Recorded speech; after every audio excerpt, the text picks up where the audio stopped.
पहले आज शुरू करते हैं इंडिया और यूएस की ट्रेड डील। तो थोड़ा सा पास्ट में जाना पड़ेगा। जब हम इंडिया और यूरोपियन यूनियन की डील को भी पढ़ रहे थे तो उस टाइम पे बोला कि यूएस ने बड़े सारे टैरिफ्स इंपोज करके रखे हुए हैं इंडिया के ऊपर। तो दोनों ही ऑल्टरनेटिव मार्केट्स की सर्च में थी। इसके अलावा इंडिया का केस देखोगे तो बड़े सारे फ्री ट्रेड एग्रीमेंट आज के टाइम पे हम कर रहे हैं। एग्जाम्पल के लिए इंडिया और यूएई आपने पढ़ा, यूके था, फिर अब फाइनली यूरोपियन यूनियन। बेशक अभी 6 महीने से लेके 1 साल लग सकता है, टाइम टेकिंग प्रोसेस है, बट डील तो साइन हो चुकी है। इसके बाद हाँ जर्मनी आ जाएगा, सेका साइन करके रखा हुआ है। उसके अलावा न्यूजीलैंड आ गया, तो ऑस्ट्रेलिया आ गया, तो मल्टीपल कंट्रीज हैं जिनके साथ हम अब फ्री ट्रेड एग्रीमेंट साइन कर रहे हैं। अब अगर केस देखें इंडिया और यूएस का, तो यहाँ पे हमने पढ़ा था अबाउट 50% टैरिफ्स। अब टैरिफ्स भी दो तरह के थे यहाँ पे। एक कैटेगरी थी कौन सी? नहीं, हाँ एक प्यूनिटिव, यस यस, रेसिप्रोकल और प्यूनिटिव। प्यूनिटिव लिवाई भी बोल देते हैं इसे, प्यूनिटिव लिवाई। अब देखो रेसिप्रोकल, जैसे 1/2 लिखा है, इसका रेसिप्रोकल क्या आ गया? 2/1। तो इसका मतलब होता है अगर आपने हमारे ऊपर टैरिफ इंपोज करे, हम भी आपके ऊपर टैरिफ इंपोज करेंगे। अब इंडिया एक तरफ और दूसरी तरफ अगर आप यूएस की बात करोगे तो इंडिया बहुत सारी चीजें बेचता है। अगर यूएस के केस में हम देखें तो इंडिया क्या हुआ? Trade surplus. अभी एक बड़ी अजीब सी बात भी लगेगी आपको, अच्छी भी है बुरी भी है। जैसे आज के आर्टिकल में फ्रंट हेडिंग्स आपने देखे होंगे कि 100 बिलियन का इंपोर्ट करेंगे। वो इंडिया ने बोला है हम खरीदेंगे फ्रॉम यूएस। उसमें मल्टीपल चीजें हैं। पहले ट्रंप ने जैसे बोला था कि 500 बिलियन प्लस लेके जाएंगे से, फिर नेगोशिएशंस हुई, डिप्लोमेटिक रोल आया, तो अब ये फाइनली डिसाइड हुआ है 100 बिलियन के ऊपर। ठीक है, नेगोशिएशन से आप दाम को रिड्यूस करवाते हो ना। अब देखो हम ट्रेड सरप्लस है अगर यूएस के साथ कंपेयर करें। तो पीयूष गोयल जी ने एक स्टेटमेंट बार बार बोली कि हमें इंडिया के फार्मर्स का ध्यान है, ध्यान है, ध्यान है। जैसे बार बार परसुएड करने की ट्राई करी हो कि इस डील से कोई इंपैक्ट नहीं पड़ेगा। पर ध्यान रखना, यूएस और इंडिया, यूएस से हम बहुत सारी एग्रीकल्चर की प्रोडक्ट्स को परचेज करते हैं और 1.3 यूएस बिलियन डॉलर्स का डेफिसिट था एग्रीकल्चर के केस में यूएस को लेके। मतलब जो हमें बेच रहे थे ना, उसमें इनको ट्रेड सरप्लस जो डेफिसिट था वो कितने का मिल जा रहा था? 1.3 बिलियन। तो इंडिया क्या कर रहा है अब इस डील के बाद? इन्होंने बोला कि अब हमारी मार्केट जो है इतनी बड़ी है, इंडिया ने बोला ये, और इतनी कंजम्पशन वाली मार्केट है, तो हम क्या करेंगे अब एग्रीकल्चरल प्रोडक्ट किससे परचेज करेंगे?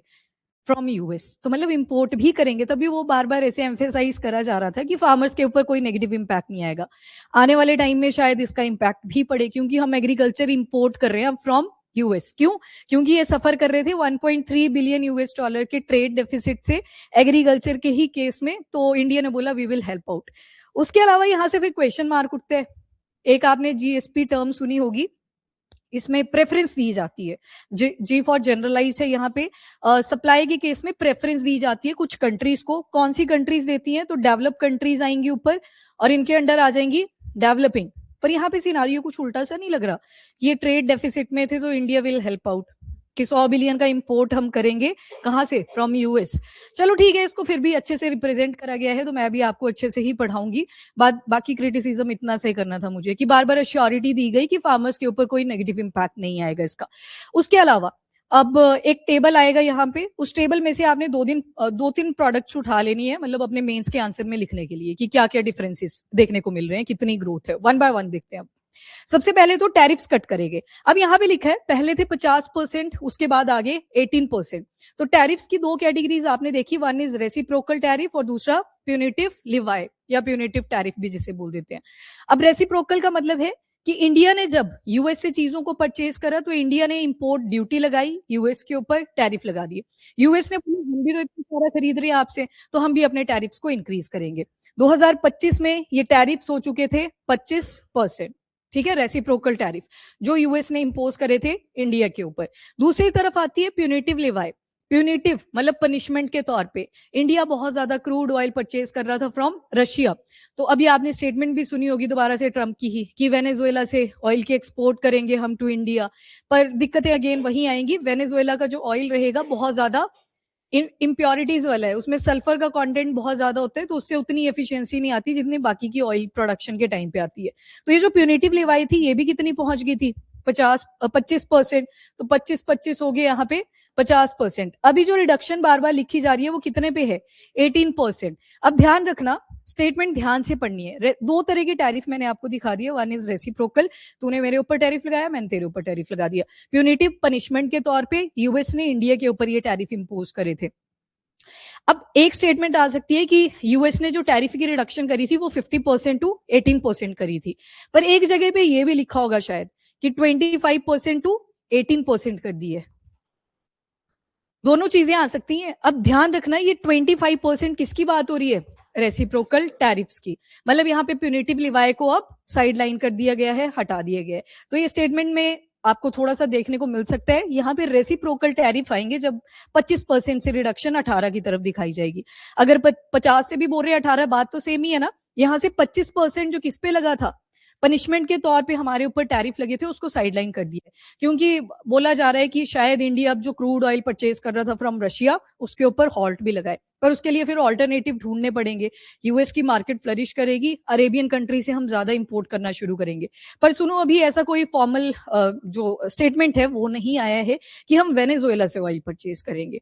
वो अभी सारी चीजें कंट्रोल में ही है, वो सिर्फ ट्रंप ने ही बोली है दोबारा से, जैसे पहले हो रहा था कि ट्रंप ने बोल दिया, ट्रंप मतलब यूएस, वैसे ही चल रही थी सारी स्टोरी। तो लग गया ना ये पता, टैरिफ्स वाला 50% से 18 या 25 से 18 लिखा हो, 25 लिख दिया तो मतलब सिर्फ किसकी बात हो रही है? रेसिप्रोकल टैरिफ्स की। मतलब प्यूनिटिव लिवाई जो है यहाँ से पूरी कट ऑफ कर दी गई है। अब देख लेते हैं इसको। तो टैरिफ कट अभी हुए, यूएस ने टैरिफ्स को रिड्यूस कर दिया है इंडियन गुड्स के ऊपर फ्रॉम 50% टू 18%। मैंने समझा दिया। अब देखो, कंफ्यूजन नहीं रखना, ये 25 भी लिखा है, 50 भी लिखा है, क्या इसका मतलब है? अब लग गया ना सभी को पता, ये रेसिप्रोकल टैरिफ्स की बात हुई है, प्यूनिटिव नहीं है ये। तो स्टेटमेंट सेम ही है, पर डिफरेंस यहां पे आ गया। 50 जब बोल रहे हैं वो दोनों टैरिफ काउंट करके बोल रहे हैं, 25 जब बोल रहे हैं वो सिर्फ रेसिप्रोकल टैरिफ्स की बात हो रही है। अब डन, ये प्रीलिम्स बेस्ड स्टेटमेंट बन सकती है, जैसे कंफ्यूजन हुआ अभी तो ये होना नहीं चाहिए। ठीक है जी, कॉम्पिटिटिव है जब 18% लगेगा, तो इससे क्या होगा, जब इंडिया अपनी प्रोडक्ट्स को यूएस में बेचेगा, नहीं नहीं अभी हॉल्ट बोला हुआ है, पर ऑफिशियल कुछ भी नहीं है ऐसा, एज सच अभी तो खरीदेंगे ही हम, नहीं करेंगे हम, हमारी डिपेंडेंसी है। तभी तो मैं बोल रही हूँ कि ऑफिशियल कोई ऐसी जो स्टेटमेंट है वो हमारी गवर्नमेंट की तरफ से नहीं आई है, बस बोल दिया है टेम्परेरली। वो भी ट्रंप ने बोला है कि हॉल्ट कर रहे हैं, इस वजह से हमने प्यूनिटिव लिवाई, देखो प्यूनिटिव लिवाई था, लगाया क्यों था इंडिया के ऊपर? रशियन ऑयल की वजह से ना। यूएस बार बार यही तो बोलता था कि रशिया से ये ऑयल परचेज कर रहे हैं, इनडायरेक्टली इंडिया फिर फंडिंग कर रहा है रशिया को। तो अभी टेम्परेरली बोला है, वो भी यूएस की तरफ से स्टेटमेंट आई है, इंडिया की तरफ से कोई ऑफिशियल स्टेटमेंट ऐसा नहीं आया है। ट्रंप ने तो ये भी बोला कि अब इंडिया वेनेजुएला का ऑयल परचेज करेगा, वो भी हमसे। तो इंडिया की तरफ से तो कोई फॉर्मल स्टेटमेंट ऐसी भी नहीं गई है। अब ये प्यूनिटिव लिवाई हटाए हैं अगर, तो वो जो एक क्या बोलते हैं उसको, आश्वासन होता है, वो चीज दी गई है कि कर देंगे हॉल्ट इस चीज को, तभी तो प्यूनिटिव लिवाई यहाँ से पूरे कट ऑफ कर दिए, वो जो 25% लगा हुआ था। ठीक है, अभी ऑफिशियली कुछ भी नहीं है ये, ठीक है, ये स्टेटमेंट बेस्ड ही है सारा। चलो, नेगोशिएशन एसिमेट्री देखने को मिली इंडिया यूरोपियन यूनियन के साथ अगर कंपेयर करें। अब देखो, ये चीज आपने ध्यान में रखनी है थोड़ा सा।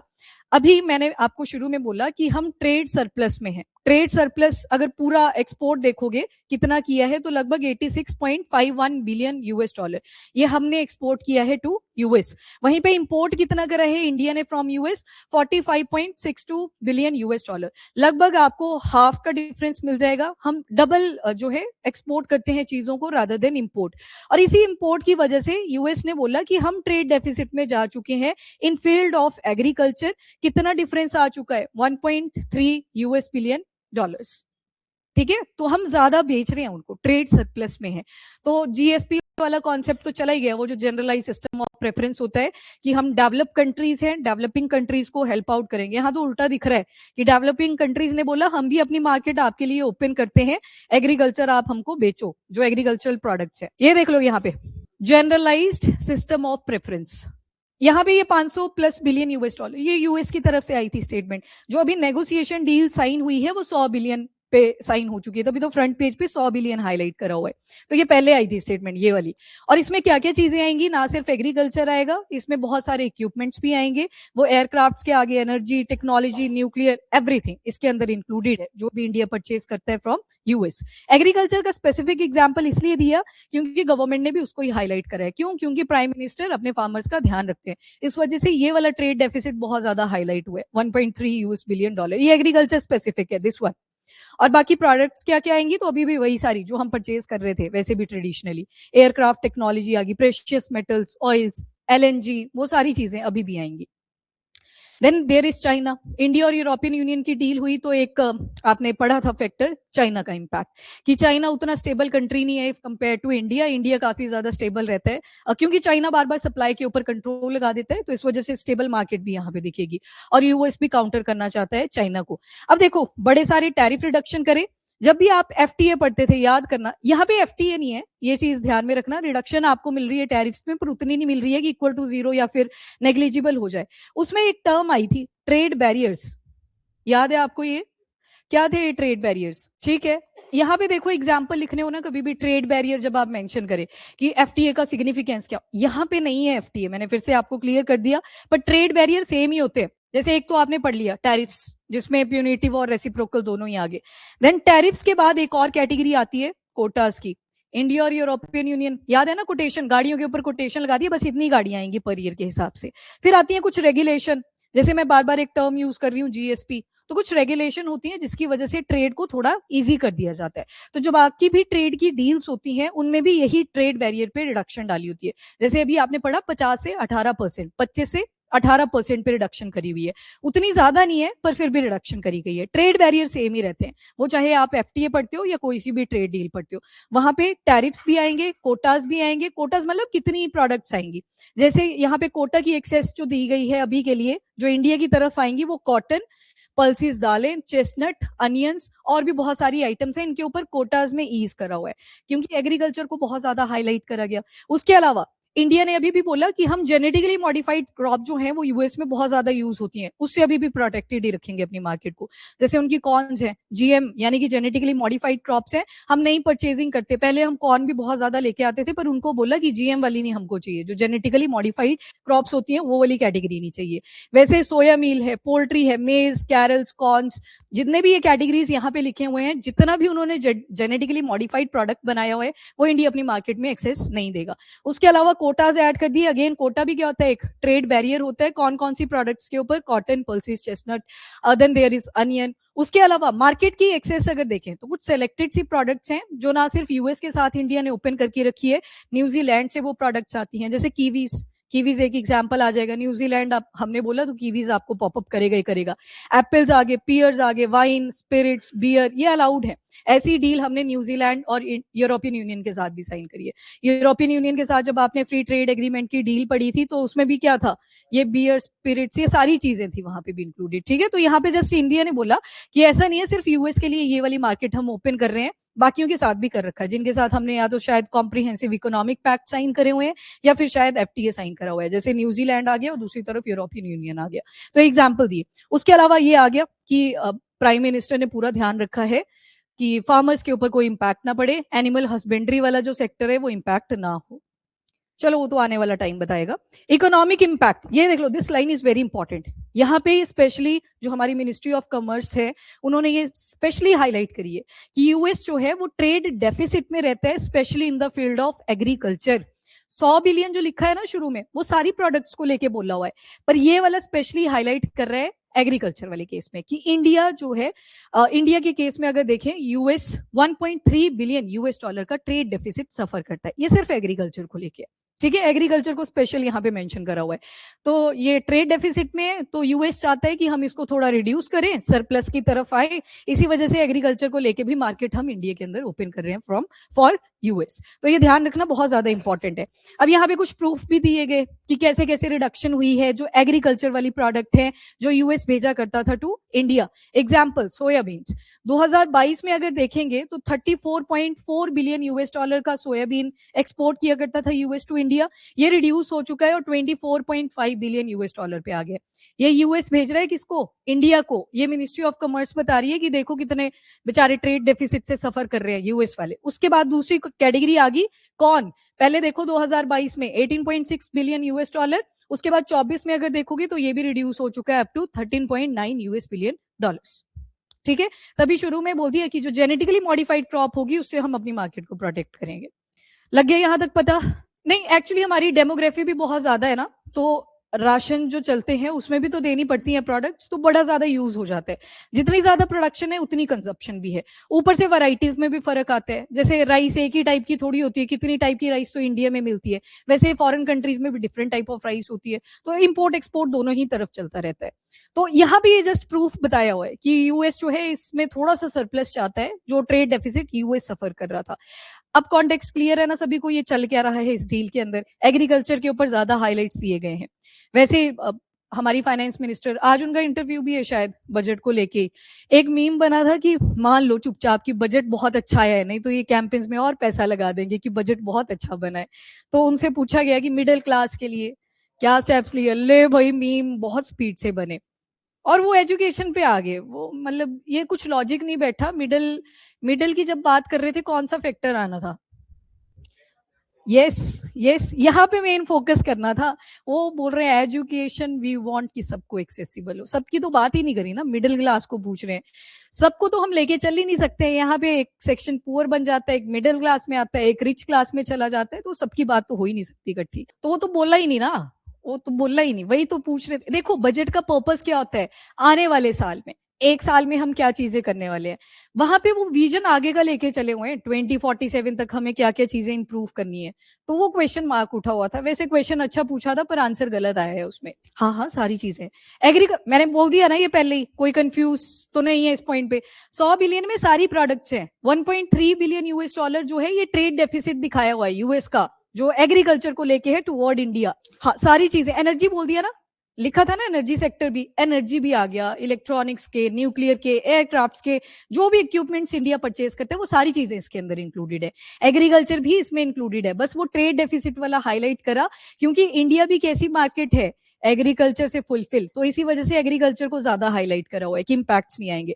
अब ये थोड़े से ट्रेंड्स बताए हुए हैं आपको। जैसे पहला आपको दिखेगा ये यूएस और इंडिया का एग्रीकल्चर ट्रेड। अब देखो दोबारा से एग्रीकल्चर की ज्यादा हाईलाइट्स दे रखे हैं। ये वाला जो सेक्शन है ये बता रहा है इंडिया का जो एग्रीकल्चर एक्सपोर्ट है टू यूएस, और ये वाला जो सेक्शन है ये बता रहा है यूएस का जो एग्रीकल्चर एक्सपोर्ट है टू इंडिया, मतलब जो हम खरीदते हैं वहां से। अब थोड़े थोड़े पैटर्न नोट करने की ट्राई करना। जैसे कॉटन अभी आपने देखा ना, कोटाज ऐड कर दिए गए हैं। उसके बाद सोयाबीन के ऊपर भी कुछ कोटाज ऐड करे हुए हैं। स्पिरिट बियर तो उसके लिए एक ही कलेक्टिव टर्म आ जाएगी, इथेनॉल बनता तो आफ्टर ऑल इन्हीं प्रोडक्ट्स का यूज करके। वैसे ट्री नट्स आगे। तो ये 2024 का है, ये 2025 का कंपेयर करा हुआ है। ये बताया है जो यूएस से एग्रीकल्चर से रिलेटेड प्रोडक्ट्स आ रही हैं टू इंडिया, मतलब जो इंडिया इंपोर्ट कर रहा है। अब इसमें डिफरेंस देखना, ये 2024 का है, मतलब एक कितना आ गया ये, हाँ बस वैसे अज्यूम करके चलो ये इंक्रीज हुआ है। वैसे अगर देखोगे आप यहाँ पे 11 है तो यहाँ पे 13 आपको दिखाई देगा, ग्रोथ दिखाई दे रही है। 32% की आसपास ग्रोथ है। इथेनॉल के केस में देखोगे नेगेटिव ग्रोथ आपको मिलेगी, मतलब इंपोर्ट कम हुए हैं तो रिडक्शन देखने को मिलेगी। उसके बाद सोयाबीन ऑयल को देखोगे तो 105% के आसपास की ग्रोथ आपको दिखाई देगी, मतलब ठीक ठाक इंपोर्ट इंडिया ने करे हुए हैं। नेक्स्ट अगर कैटेगरी कॉटन की देखोगे जिसमें कोटास भी ऐड करे गए हैं इन दोनों ही प्रोडक्ट, तीनों ही प्रोडक्ट्स में, चारों ही प्रोडक्ट्स में, चेस्टनट लिखे तो थे वहां पे, तो इनके ऊपर कोटास तो ऐड करे हैं पर ग्रोथ देखी गई है। अगर ओवरऑल 24 और 25 का डेटा आप कंपेयर करोगे, लर्न नहीं करना है डेटा पर पैटर्न पे नोटिस करो। सिर्फ इथेनॉल के केस में एक नेगेटिव सेटबैक आपको देखने को मिलेगी जो यूएस को लगी फ्रॉम इंडिया, क्योंकि यूएस एक्सपोर्ट कर रहा है इंडिया में, ठीक है, मतलब हम खरीद रहे हैं इसको। दूसरी तरफ आ जाओ, ये इंडिया ने जो एग्रीकल्चर का एक्सपोर्ट करा है टू यूएस, ये यूएस को हमने बेचे हैं। तो अब इसके ऊपर सी फूड का देखना सबसे पहले, 6.50 की ग्रोथ। थोड़ा सा कंपेयर भी करना है इसको कि कहाँ पे नंबर्स जा रहे हैं, वो 2 डिजिट 3 डिजिट दोनों में पहुंचे हुए हैं, नेगेटिव आपको एक ही केस में मिला। दूसरा स्पाइसेस का केस देखोगे, ये ज्यादा होना चाहिए था। अगर देखा जाए तो स्पाइसेस ठीक ठाक होते हैं, पर इसमें अगर ग्रोथ पैटर्न देखोगे वो माइनस में जा रहा है, -2.4%, मतलब रिडक्शन देखने को मिली। Then there is rice, rice में भी देखिए -1.60%। आफ्टर दैट ये प्रोसेस फूड और वेजिटेबल जो है, थोड़ी बहुत ग्रोथ इसमें भी मिली है हमको 8.4% के आसपास। उसके बाद बेक गुड्स में भी ग्रोथ हुई है। देन असेंशियल ऑयल्स, ठीक है, ऑयल्स की प्रोडक्शन अगर देखें तो हमारी डिपेंडेंसी बाकी कंट्रीज के ऊपर भी काफी है। पाम ऑयल का एग्जाम्पल कौन सा आएगा, देखा आपने एक बार, इंडोनेशिया आ गया दोबारा से फर्स्ट पे, क्योंकि मलेशिया आया था एक टाइम पे, तो मैंने चेक करने को बोला, पहले बता दो मुझे, चेक कर लिया था, नहीं किया था, एक बार फिर से चेक कर लेना, कर लो, कोई अगर फोन यूज कर रहे हैं तो कर लो फटाफट से। शुगर की अगर बात करें, शुगर में ठीक ठाक ग्रोथ है। वेजिटेबल ऑयल, इसमें ऑयल वाले केस में हम नेगेटिव ट्रेंड नोटिस कर सकते हैं। उसके अलावा जो फूड आपके प्रिपरेशन में चीजें यूज होती हैं इसमें भी आपको नेगेटिव ग्रोथ मिलेगी। मतलब जो ओवरऑल ग्रोथ निकल के आई कितनी है, 5.10%। यहाँ पे देखो 34। इंडोनेशिया ही है, ठीक है। हुआ क्या था 2022 और जो 23 का टाइम पीरियड था, यहाँ पे फ्लड्स आते हैं, ठीक ठाक डिजास्टर होता है, तो जो पाम ऑयल है उसकी परचेजिंग हमने मलेशिया से शुरू कर दी थी। उसके बाद इंडोनेशिया ने ग्रो करा। रिपब्लिक डे पे हमने वहां के प्राइम मिनिस्टर को बुलाया भी, जो सुबियांतो है। उसके बाद उन्होंने दोबारा से ग्रो करा, और ये बोला भी गया था रिपब्लिक डे पे कि Indonesia despite ring of fire में लोकेटेड है, पर उसके बावजूद इतनी ज्यादा ग्रोथ कर रहा है। तो ठीक है, अब इंडोनेशिया फर्स्ट पे आ चुका है, ठीक है जी। नेक्स्ट, अब ग्रोथ को अगर आप कंपेयर करोगे तो यहाँ पे 34.10, यहाँ पे 5.10। प्रोडक्ट्स यहाँ पे कम है, यहाँ पे फिर भी ज्यादा है। तभी बार बार हाईलाइट करा गया कि फार्मर्स के ऊपर कोई नेगेटिव इंपैक्ट नहीं देखने को मिलेगा, हम उनके राइट्स को भी प्रोटेक्ट करेंगे। अब ये एग्रीकल्चर का जो ट्रेड हुआ ओवरऑल टोटल में अगर आप देखेंगे तो कितना कितना हुआ, 2020 से लेके 2025 का डेटा दे रखा है। पहले -3.3480, ये आपका चला जाएगा मिलियन डॉलर्स में, यहाँ पे लिखी है। उसके बाद अगर देखोगे तो ये नेगेटिव होता ही गया है। ये डिक्रीज हुआ कि इंक्रीज हुआ, ध्यान से देखना, ऊपर -3480 है, यहाँ -3060, इंक्रीज हुआ है, क्योंकि माइनस में है ना वैल्यूज, तो इंक्रीज हुआ है। बीच में अभी 2020 का टाइम पीरियड है, कोविड-19 भी आया, तो उसके बाद भी मार्केट्स काफी ज्यादा फ्लक्चुएट हुई थी। ये वाला जो आर्टिकल है ये आपको एक्सप्लेनर वाले पार्ट पे मिलेगा, जहां पे ये पूरा का पूरा टेबल एक्सप्लेन करा है। लिखा वही है जो मैंने आपको यहाँ पे कंपेयर करके बताई चीजें, ठीक है। तो उसको एक बार रीड करना होगा तो कर सकते हो आप। शुरुआत उन्होंने भी यही करी कि 100 बिलियन का ये यूएस और इंडिया का एक डील साइन हो चुका है। ओके, नेक्स्ट, अब थोड़ा सा आपके पेपर से पर्सपेक्टिव से देख लेते हैं कि अगर मेंस में आते हैं तो आप कैसे कैसे लिखोगे।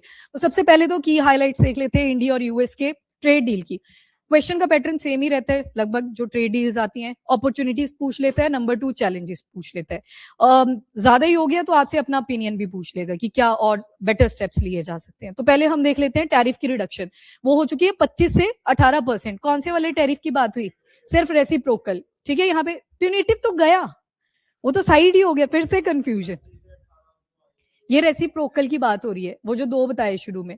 अब यहाँ पे जो 25% प्यूनिटिव टैरिफ था, ये पूरी तरह से साइडलाइन कर दिया गया है।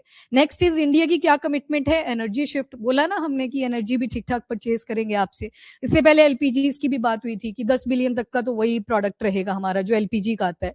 बेशक हमको थोड़ा सा महंगा पड़ता है, पर फिर भी वो खुश करने के लिए यूएस को वो भी परचेजिंग हमने कर ली थी। एलएनजी आ गया, बाकी के एनर्जी सेक्टर आ गए। इवन अभी शांति एक्ट का भी यहाँ पे मेंशन होगा, उसको भी देख लेंगे। तो इसका जो परचेजिंग है रशियन ऑयल से, क्रूड ऑयल का जो परचेजिंग हम करते हैं फ्रॉम रशिया, इसके ऊपर बोला है कि हॉल्ट लगाएंगे। पर ये यूएस की तरफ से स्टेटमेंट है, अभी इंडिया की तरफ से कोई फॉर्मल रिकॉग्निशन नहीं मिलेगा आपको। Next is market access. अब यहाँ पे एक्सपेंशन आपको होती हुई दिखेगी। एक तो टैरिफ रिड्यूस हुए, तो जब इंडिया एक्सपोर्ट करेगा अपनी प्रोडक्ट्स को टुवर्ड यूएस, तो वो भी सस्ता हो जाएगा ना थोड़ा। पहले एडिशनल अमाउंट पे करना पड़ रहा था, तो वो भी सस्ता हो जाएगा, तो एक्सपोर्ट भी बूस्ट ही करेगा। और वैसे यूएस को अगर देखें तो इनका भी एग्रीकल्चर का जो एक्सपोर्ट है वो सर्ज होता हुआ आपको दिखाई देगा। ऑलरेडी इतनी कम प्रोडक्ट्स के साथ भी ये ठीक ठाक ग्रोथ कर जाते हैं। जब आप और ज्यादा मार्केट एक्सेस दे रहे हो अपनी कंट्री के अंदर, तो आपको और ग्रोथ होती हुई दिखाई देगी इनके एग्रीकल्चर के केस में।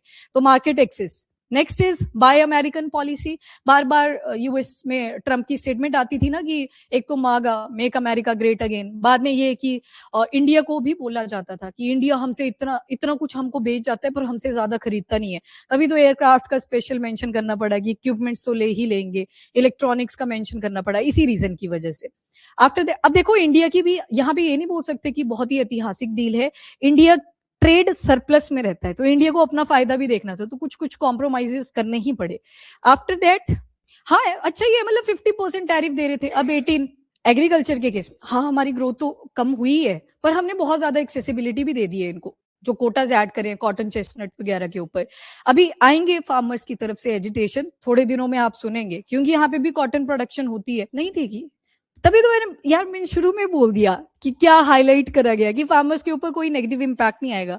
वो रिटोरिक स्पीच जो होती है वही चीज हाईलाइट करी गई है। इंपैक्ट्स दिखेंगे आपको आने वाले टाइम में, इतना भी ज्यादा बेनिफिशियल नहीं है। पर हाँ, टैरिफ्स के केस पॉइंट ऑफ व्यू से अगर देखोगे तो पहले 50% था, वो काफी ज्यादा रिड्यूस हुआ है 18%। मान लो पहले 100 रुपए देने पड़ रहे थे, अब लगभग ये 25 के आसपास आ जाएगा, तो उसमें तो बूस्ट मिलेगा आपको, एक्सपोर्ट होता हुआ दिखाई देगा। Okay, transactional diplomacy. ट्रांजेक्शनल इसलिए बोला है, एग्रेसिव ट्रांजेक्शनल डिप्लोमेसी, की देखो 50% से डायरेक्टली हम 18 पे उतर चुके हैं।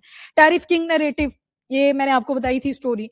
ट्रम्प का मानना था डिक्शनरी ओपन करोगे तो सबसे सुंदर वर्ड एक ही है, दैट इज टैरिफ, तो वही चीज हाईलाइट करी। उसके बाद यूएस ने 25% रेसिप्रोकल टैरिफ 2025 में जाके इम्पोज करे थे, वो अब रिडक्शन कर दी है, तो काफी ज्यादा बेनिफिट इंडिया को भी मिलेगा। रशियन ऑयल फ्रिक्शन, ये अभी भी मुद्दा है जहां पे प्रॉब्लम्स दिखने को मिल सकती हैं, क्योंकि यहाँ पे प्यूनिटिव जो लिवाई थी यूएस ने लगाई थी इंडिया के ऊपर, अब इसे बिल्कुल साइडलाइन कर दिया है। पर एक चीज बोली हुई है कि परचेजिंग नहीं करेंगे, इंडिया की तरफ से कोई ऑफिशियल स्टेटमेंट नहीं है, ठीक है, हॉल्ट बोल दिया है बेशक, पर ऑफिशियल नहीं है ये। उसके बाद ऑपरेशन सिंदूर, ऑपरेशन सिंदूर के बाद देखें तो इंडिया के अपने यूनियन बजट के अंदर भी मिनिस्ट्री ऑफ डिफेंस को 15% हाइक दिया गया है कि इस बार ज्यादा पैसा एलोकेट करा जाएगा मिनिस्ट्री ऑफ डिफेंस को लेके। इसी वजह से जो इक्विपमेंट्स हम परचेज करते हैं फ्रॉम यूएस, वो भी बोल दिया कि 100 बिलियन के अंदर हम डिफरेंट इक्विपमेंट्स भी परचेज करेंगे। और next is pre deal moves, क्या क्या है, मतलब इस डील को साइन करने से पहले इंडिया ने क्या क्या स्टेप्स लिए। तो शांति एक्ट का स्पेशल मेंशन करा गया कि पहले सिर्फ स्टेट का कंट्रोल हुआ करता था, वही मैन्युफैक्चरिंग करेंगे, वही सारा बाइंग एंड परचेजिंग जो भी काम है सारा काम स्टेट गवर्नमेंट ही करेगी। अब शांति एक्ट जब पास हुआ तो न्यूक्लियर पावर सेक्टर में प्राइवेट कंपनीज की भी एंट्री हुई। और इवन जब आपको याद होगा हमने शांति बिल के बारे में पढ़ा था, तो यूएस की स्टेटमेंट भी आई थी कि हमें भी थोड़ी सी एक्सेसिबिलिटी दो, आपके न्यूक्लियर प्लांट्स हम भी तो देखें कैसे हैं। पर इंडिया ने उस टाइम पे बोला था कि कैपेसिटी बिल्डिंग हम डिफरेंट कंट्री से लेंगे। इवन जब इंडिया और यूएई का फ्री ट्रेड एग्रीमेंट साइन हुआ तो वहां पे भी क्या चीज बोली गई है, कैपेसिटी बिल्डिंग, हम टेक्नोलॉजी के ऊपर फोकस करेंगे कि कैसे और ज्यादा अपग्रेड कर सकते हैं न्यूक्लियर टेक को। तो ये केस सेम रहेगा for US. As of now किसी भी फॉरेन कंट्री को हम इंटरफेयर इसमें नहीं करने देंगे, पर हाँ कैपेसिटी बिल्डिंग के लिए इंडिया रेडी है कि न्यूक्लियर टेक में भी अगर कोई इंप्रूवमेंट हमें किसी और कंट्री से मिल सकती है तो हम रेडी हैं उसकी इसके लिए। तो ये इंडिया की प्री डील मूव से बजट के अंदर शांति एक्ट का भी मेंशन करा था। और उसके अलावा जो हैवी मोटरसाइकिल्स है, बर्बन विस्की है, तो ये भी इनके ऊपर भी कुछ ड्यूटीज जो हैं वो रिड्यूस कर दी गई हैं, क्योंकि फॉरेन कंट्री से ये प्रोडक्ट्स काफी ज्यादा आती हैं। नेक्स्ट इज इंडिया और यूएस के ट्रेड रिलेशन। तो ये आ गया आपका ट्रेड सरप्लस जो आपने पढ़ लिया। इंडिया जो है ऑलरेडी ट्रेड सरप्लस में है, कितना, तो 40.82 बिलियन यूएस डॉलर, तो हम सरप्लस में रहते हैं, तो उसी ट्रेड डेफिसिट को भी यहाँ पे रिड्यूस करना है। अब इंडिया क्या क्या चीजें इंपोर्ट करता है फ्रॉम यूएस, कुछ एग्जाम्पल तो आपने पीछे देख लिए, वो सोयाबीन ऑयल एंड ऑल, वो सारे एग्रीकल्चर के केस में थे। उसके अलावा mineral fuel, oil, precious and semi precious stone, metals, nuclear reactor, machinery, electrical equipment, ये सारी चीजें इंडिया परचेज करता है फ्रॉम यूएस। तो ये भी इंक्लूडेड है उसी 100 बिलियन यूएस डॉलर के अंदर, ठीक है, वो प्रोडक्ट्स भी इंक्लूडेड ही है।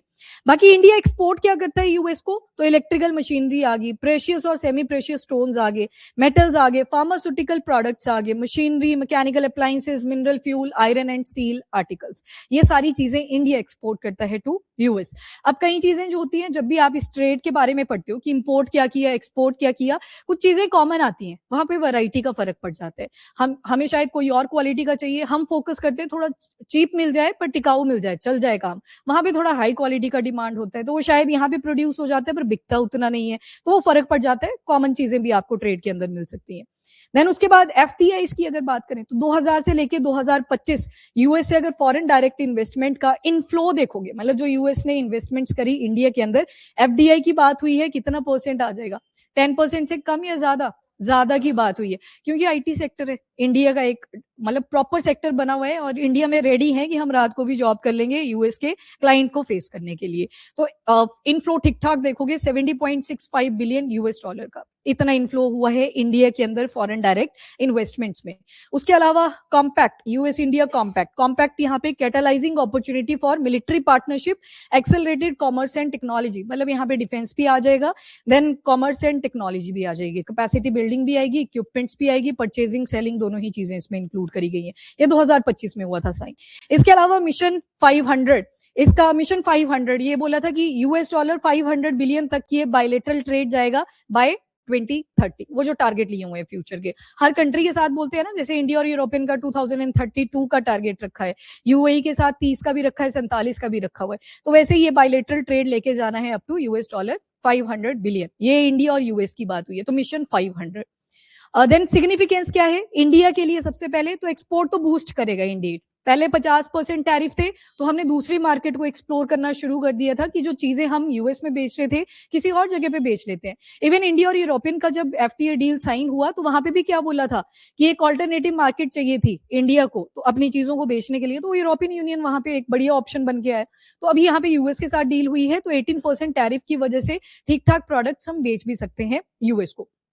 रिलेटिव एडवांटेज, अब देखो यहाँ पे कंपैरिजन करें, जैसे इंडिया और यूरोपियन यूनियन के टाइम पे आपको मैंने एक एग्जांपल दिया था टेक्सटाइल का, कि जो बांग्लादेश है, वियतनाम है, उनके ऊपर 0% टैरिफ लगाए थे यूरोपियन यूनियन ने, बट टेक्सटाइल के केस में इंडिया के ऊपर कितने थे? 10%। अब उसको कितना कर दिया? 0%। अब यहाँ पे अगर आप कंपैरिजन करोगे, क्योंकि यहाँ तो एफटीए है नहीं इंडिया और यूएस के केस में, तो जहां पे वियतनाम और बांग्लादेश के ऊपर 20% है, चाइना के ऊपर 30 to 35% के रेसिप्रोकल टैरिफ है, इंडिया के ऊपर कितने आगे? 18%। जीरो नहीं, 18%। अभी पढ़ा ना ये, हाँ रेसिप्रोकल, तो वो 18% आ गए। तो मतलब जो हमारे कॉम्पिटिटर थे वहां पे भी आपको रिडक्शन मिलेगी, हमारी जो चीजें हैं वो ज्यादा सस्ती जाएंगी कंपेयर टू दीज 3 कंट्रीज, जो ये वियतनाम और बांग्लादेश, चाइना का एग्जांपल यहाँ पे लिया। मैक्रो इकोनॉमिक्स में स्टेबिलिटी होती हुई दिखेगी, रुपये की डेप्रिसिएशन हुई थी, शायद अब इंप्रूवमेंट्स देखने को मिले। एफडीआई का इनफ्लो अगर देखो तो पहले भी अच्छा ही था, 2000 से 2025 का डेटा अगर देखें, यूएस से ठीक ठाक इन्वेस्टमेंट्स इंडिया में आई हैं फॉरेन डायरेक्ट इन्वेस्टमेंट के केस में, ये वाला इंप्रूव होगा। और बाकी make in India, US bound supply chains, ये भी आपको मैन्युफैक्चरिंग के केस में इंप्रूव होती हुई दिखाई देंगी, तो लगभग फायदा है। यूएस के केस में अब देखें तो मार्केट एक्सेस 1.4 बिलियन की जो डेमोग्राफी है वो आपको इंडिया के अंदर मिलेगी, तो वो मार्केट एक्सेस अब किसको मिल रही है? यूएस को, कि आप आइए बेचिए अपना एग्रीकल्चर रिलेटेड प्रोडक्ट जितना भी बेचना है। और उसके अलावा एग्रीकल्चर के अलावा nuclear defence, advanced manufacturing sector ठीक ठाक बूस्ट कर रहे हैं यूएस में। और यूएस तो बनाता है इसलिए ज्यादा कि हम तो करेंगे यूज प्लस उसको बेचेंगे भी। आपको लगता है कभी यूएस इतना पीस चाहता है थ्रू आउट वर्ल्ड? नहीं, उनके वेपन इतने सारे बिकते हैं, तो वो चाहता है कि चलती रहे थोड़ी बहुत वॉर्स, हमारे जो मिसाइल्स हैं, डिफेंस सिस्टम्स हैं, इक्विपमेंट्स हैं, वो बिकते रहे डिफरेंट कंट्रीज में, तो मार्केट एक्सेस मिल रही है यूएस को। टेक लीडरशिप, अब देखो अगर आप सेमीकंडक्टर की बात करोगे, ये आईसीईटी क्या है? तो आई फॉर इनिशिएटिव है, C for critical, E for emerging और टी फॉर टेक्नोलॉजी, क्योंकि आपके जो क्रिटिकल मिनरल्स हैं they are required for the emerging technology, आपको वो चाहिए ही होंगे। तो ये इनिशिएटिव लिया गया है, क्यों? क्योंकि सेमीकंडक्टर, एआई, डिफेंस टेक, जितनी भी आज के टाइम पे इमर्जिंग टेक्नोलॉजीज हैं वहां पे क्रिटिकल मिनरल्स चाहिए होंगे। डेटा सेंटर एक्सपांशन, अभी एक प्रोजेक्ट भी आपने पढ़ा था जो गूगल ने इनिशिएटिव लिया है, सन कैचर, जिसमें बोला गया है कि एआई की वजह से डेटा बहुत ज्यादा क्रिएट हो रहा है, तो बर्डन आ रहा है इंफ्रास्ट्रक्चर के ऊपर। हम क्या करेंगे? लो अर्थ ऑर्बिट में ही सैटेलाइट्स का क्लस्टर बनाएंगे, सिर्फ हमारे पास आउटपुट आया करेगी, कोई बर्डन हमारे पास नहीं रहेगा। तो मतलब डेटा सेंटर के हिसाब से भी देखें तो यूएस ठीक ठाक एक्सपांशन कर रहा है। तो गूगल आ गया, अमेजॉन, माइक्रोसॉफ्ट, ये टेक जायंट्स आप एग्जाम्पल्स में पढ़ते हो। गूगल का आपने एक एग्जाम्पल खुद ही बोला, सन कैचर नाम का इन्होंने ये प्रोजेक्ट इनिशिएट करने को बोला है। उसके अलावा एनर्जी एक्सपोर्ट, तो इंडिया जो है वो रशियन ऑयल के लिए जो डिपेंडेंसी है रशिया के ऊपर, उसे रिड्यूस करेगा, ये अभी यूएस के लिए एडवांटेज बताई हुई है। तो अब भी सी बात है, अगर ये रिडक्शन होती है तो यूएस से भी हम ऑयल परचेज करना शुरू करेंगे। बेशक जो वेनेजुएला है वहां पे ऑयल के सेक्टर में यूएस इंटरफेयर करेगा, पर फायदा तो यूएस का ही होगा ना, हट फिर के वो कौन सा बड़े इतनी ज्यादा डेमोक्रेसी में बिलीव करते हैं कि हम वेनेजुएला को सारा फायदा देंगे, तो प्रॉफिट तो वो भी कंज्यूम करेंगे। इसके अलावा एलएनजी है, लिक्विफाइड नेचुरल गैस, 95 to 96 के परसेंट के आसपास कौन सी गैस होती है इसके अंदर? मिथेन, मिथेन, इसमें मिथेन होती है। और उसके अलावा कोल एक्सपोर्टर, कोल तो हमारे पास भी है, अगर हम जो अपना छोटा नागपुर प्लेटू है उसके पास जाते हैं, कोल तो हमारे पास भी है, पर उतनी अच्छी क्वालिटी का नहीं है जितना ऊपर डेवलप कंट्रीज के पास है। ये ज्योग्राफिकल फैक्टर्स रहे हैं, पहले जो अर्थ थी वो सारी जुड़ी हुई थी पेंजिए की फॉर्म में, बाद में टूटनी शुरू हुई, तो जो सनलाइट के फैक्टर्स थे वो भी चेंज हुए, तो इनके पास ठीक ठाक कोल जो है अच्छी क्वालिटी का मिलता है। इवन आपको ध्यान होगा जब कोल गैसिफिकेशन की बात भी करी थी, तो बोला था कि शायद कोल की जो यूसेज है इलेक्ट्रिसिटी की प्रोडक्शन के लिए वो रिड्यूस कर जाए, डिमांड रिड्यूस कर जाए, क्योंकि हमें कोल बहुत ज्यादा इंपोर्ट करना पड़ता है। फिर क्वेश्चन मार्क उठा कि कोल गैसिफिकेशन में भी तो क्या चाहिए आपको? कोल। और कोल, देखो कोल डाला था, साइड में क्या निकल के आया था? सिन गैस, कार्बन मोनोऑक्साइड और हाइड्रोजन, और उसके लिए भी तो अच्छी क्वालिटी का कोल चाहिए, तो शायद वो डिमांड और ज्यादा रेज कर जाए जब हम कोल गैसिफिकेशन का यूसेज करेंगे। तो मतलब यूएस को भी ठीक ठाक फायदा दिखाई दे रहा है। चैलेंजेस कहां कहां से आ सकते हैं? तो स्ट्रेटेजिक ऑटोनॉमी, जैसे कि यूएस ने बोला रशिया से जो क्रूड ऑयल परचेज कर रहा है इंडिया, वो करना पड़ेगा कम, तो अगर कम करना है तो रिलेशन में भी कुछ चेंजेस देखने को मिल सकते हैं। तो अभी तो तभी ऑफिशियल कोई स्टेटमेंट नहीं आई इस पॉइंट के ऊपर। ट्रांजेक्शनल डिप्लोमेसी, ये पे बैक के ऊपर बहुत ज्यादा फोकस करते हैं, तूने मेरे को बोला मैं तेरे को बोलूंगा, तो वो वाली प्रॉब्लम यूएस की चलती रहती है डिस्पाइट इसके पहले एलपीजी वाली डील साइन करवा ली थी जबरदस्ती बोल बोल के ही, वैसे अभी ये एग्रेसिव डिप्लोमेसी आप देखोगे ट्रांजेक्शनल की फॉर्म में कि देखो हमने टैरिफ रिड्यूस करे, अब तुमको भी हमारे लिए अपनी मार्केट ओपन करनी पड़ेगी। देन चाइना की रिटालिएशन रिस्क, ये सबसे बड़ा फैक्टर है जो अभी कहीं ना कहीं मिस आउट हुआ है। सारी सप्लाई चेन तो मिनरल की यही कंट्रोल कर रहे हैं। रेयर अर्थ एलिमेंट आपको अपने जितने भी परमानेंट मैग्नेट्स हैं उनका डेवलपमेंट करना है। सेमीकंडक्टर बना रहे हो आप, ट्रांजिस्टर्स बना रहे हो, जो भी चीजें बना रहे हो, सर्किट्स बना रहे हो, उसमें भी तो आपको रेयर अर्थ एलिमेंट्स की जरूरत पड़ेगी। 95 जो 90% की कंट्रोल है वो किसके पास है? चाइना। तो चाइना फैक्टर भी यहाँ पे हम इग्नोर नहीं कर सकते, तो ये चैलेंजेस भी रहेंगे। बाकी लॉस ऑफ जीएसपी शुरू में बोला, जो जनरलाइज सिस्टम है इनका प्रेफरेंसेस का, जहां पे डेवलप कंट्रीज बोलती हैं कुछ हमारी प्रेफर्ड कंट्रीज होंगी, फेवरेट कंट्रीज होंगी जिनको हम कुछ फायदे देते रहेंगे। तो 2025 पूरा ये 50% टैरिफ के ऊपर निकाल दिया, अब जाके रिडक्शन करी है। तो जीएसपी का तो कॉन्सेप्ट यहाँ पे बचा ही नहीं, उल्टा जबकि ज्यादा लग रहा है कि डेवलपिंग जैसे डेवलप को ज्यादा हेल्प कर रहा हो। एग्रीकल्चर वल्नरेबिलिटी, तो शायद इससे जो हमारे लोकल डेयरी सेक्टर है जो एग्रीकल्चर में इन्वॉल्व है, एनिमल हस्बेंड्री में इन्वॉल्व है, वहां पे कुछ नेगेटिव सेटबैक आपको देखने को मिल सकते हैं। उसके अलावा हाई इंपोर्ट बिल, अभी देखो ये तो सिर्फ टैरिफ की बात हुई है, इसके अलावा कस्टम ड्यूटीज भी होती हैं। टैरिफ की जब बात होती है यहाँ पे कस्टम ड्यूटी की बात नहीं करी होती। टैरिफ खुद से इंपोज करती हैं कंट्रीज की, इतना हम इंपोज करेंगे क्योंकि देखो तुम डेवलप हो, हम डेवलपिंग है। कस्टम ड्यूटी से गवर्नमेंट अपना रेवेन्यू जनरेट करता है, तो वो भी लगाते हैं हमारे ऊपर, हम भी लगाते हैं। काउंटर वेलिंग ड्यूटी की बात बिल्कुल भी नहीं होती जब आप टैरिफ्स की बात करते हो। जो सब्सिडी किसी कंट्री ने अपने फार्मर्स को दी होती है उनको सपोर्ट करने के लिए, तो वो सारी तो इग्नोर्ड ही होती हैं।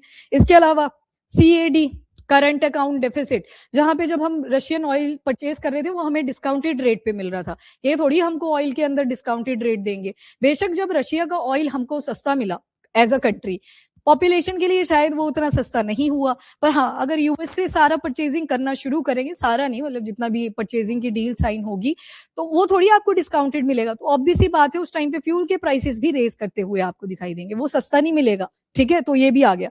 देन नॉन टैरिफ बैरियर्स, यहाँ पे और भी नॉर्म्स हैं, फार्मा एक्सपोर्ट वगैरह के ऊपर फोकस करा। इंटेलेक्चुअल प्रॉपर्टी राइट्स का प्रेशर ये भी बार बार रेज करता रहता है, क्योंकि जो फार्मेसी का आपने यूरोपियन यूनियन के साथ पढ़ा था कि इंडिया के अंदर जेनरिक मेडिसिन का ज्यादा कॉन्सेप्ट है रादर देन ब्रांडेड, क्योंकि हमारी पॉपुलेशन ही वैसी है कि सस्ती दवाइयां चाहिए। तो आईपीआर को लेके बड़े सारे इश्यूज रेज होते रहते हैं। हेल्थ केयर कॉस्ट वगैरह यूएस में ज्यादा आपको मिलेगी, तो बड़े सारे लोग इंडिया के अंदर आते हैं चेकअप्स वगैरह के लिए, पता है ना, ये वहां पे अपॉइंटमेंट ही नहीं मिलती है। पहले तो कोविड-19 के टाइम पे बहुत ज्यादा हाईलाइट हुआ था उनका हेल्थ केयर जो इंफ्रास्ट्रक्चर है। After that digital trade tensions, तो ये डेटा लोकलाइजेशन, बार बार जो यूएस फ्री फ्लो करता है डेटा का, जैसे चैट जीपीटी की बात कर लेते हैं, फ्री ऑफ कॉस्ट अवेलेबल है, अगर आप चाहें प्रीमियम भी परचेज कर सकते हो, फ्री ऑफ कॉस्ट भी, पर उससे जाता क्या है इंडिया का उस तरफ, उनके पास सारी एक्सेसिबिलिटी है, उनको पता है डेमोग्राफी के पैटर्न, तभी तो चैट जीपीटी एक टाइम पे ज्यादा आप पूछोगे तो वो आपके ही हिसाब से आंसर करना शुरू कर देता है, क्योंकि दे अंडरस्टैंड, वो जो उनका एआई सिस्टम है वो आपको अंडरस्टैंड कर रहा है। तो फ्री ऑफ कॉस्ट तो आया, पर फ्री ऑफ कॉस्ट के साथ साथ आपका डेटा भी वहां चला गया। जैसे गवर्नमेंट की कोई ऐप आती है, आपसे पूछते हैं कि आधार कार्ड वेरिफिकेशन करो, आप फटाफट से अनइंस्टॉल कर देते हो ऐप को, पर वहीं पे अगर कोई फॉरेन कंट्री की आप जो रिसोर्सेज हैं उनका यूज कर रहे हो, वहां पे आप फटाफट से yes yes yes, play store से कोई ऐप डाउनलोड करी, जल्दी से यस ही करते हो ना, ये थोड़ी पढ़ते कि लिखा क्या था उसके ऊपर। ये भी एक कॉन्ट्रोवर्सी रहती है इंडिया के केस में कि जब बाहर से कोई चीज आती है आप यस यस कर देते हो, जब गवर्नमेंट आपसे डाटा मांगती है तो आप मना मना कर देते हो या अनइंस्टॉल ही कर देते हो।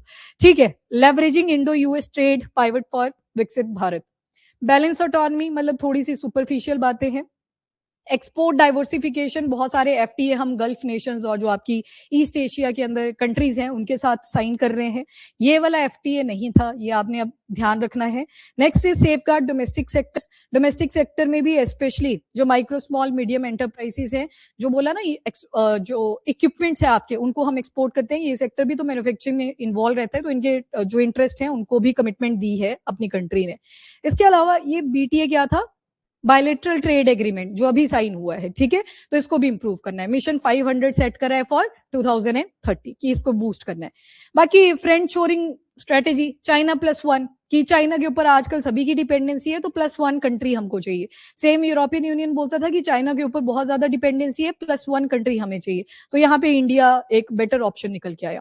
उसके अलावा डीप मैन्युफैक्चरिंग, ये आपको दोनों ही कंट्री में, यहाँ पे थोड़ा सा इनिशियल स्टेजेस में है मैन्युफैक्चरिंग सेक्टर, वहीं पे यूएस में देखोगे उन्होंने एडवांस टेक्नोलॉजीज पे काम कर लिया हुआ है। एग्री सेफगार्ड्स, तो ये मैंने आपको बता ही दिया। बाकी इनोवेशन को पुश देना पड़ेगा क्योंकि चाइना के ऊपर बहुत ज्यादा डिपेंडेंसी है फॉर द क्रिटिकल मिनरल्स। तो ये जो initiative for critical minerals and emerging tech है, इस पे भी हमें थोड़ा सा ध्यान देना पड़ेगा कि वो जो सप्लाई चेन है वो बार बार कंट्रोल ना करे China. AI, space, semiconductor, pharmaceutical, public interest weavers. Okay, next जो स्टेटमेंट आई थी वो वेनेजुएला को लेके थी। ये ट्रंप ने खुद से ही बोली है कि अब इंडिया परचेज करेगा वेनेजुएला का ऑयल। तो ये अपनी मर्जी से बोली हुई है, तो इसको ज्यादा सीरियस लेने की जरूरत नहीं है। आपको याद होगा जब वेनेजुएला वाला केस हमने देखा था तो उसमें भी सैंक्शन लगे थे इरानियन ऑयल के ऊपर भी। पर्शिया वाला पार्ट, कौन सी गल्फ, पर्शियन गल्फ, और कौन सी स्टेट ऑफ हॉर्मुज, तो उनके ऊपर भी सैंक्शन लगे थे, वहां से भी हम परचेजिंग नहीं कर पा रहे थे। दूसरी तरफ वेनेजुएला से रिलायंस कंपनी का आपको याद होगा 2023 का टाइम पीरियड, बोला कि वेनेजुएला के ऊपर सैंक्शन लग रखे हैं, मत परचेज करना।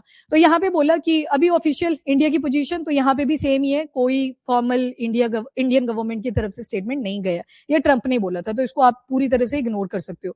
बाकी एक जो प्रॉब्लम वेनेजुएला की रहेगी वो यही कि इनका जो क्रूड ऑयल है काफी ज्यादा हैवी है और सल्फर से भरा हुआ है, तो सल्फर को एज अ इम्प्योरिटी काउंट करा जाता है फ्यूल के केस में, तो इसको डिनाई करने की बात करी हुई है, तो आप इसको इग्नोर कर सकते हो। This is the question, opportunities और चैलेंजेस दोनों के ऊपर पूछा हुआ है।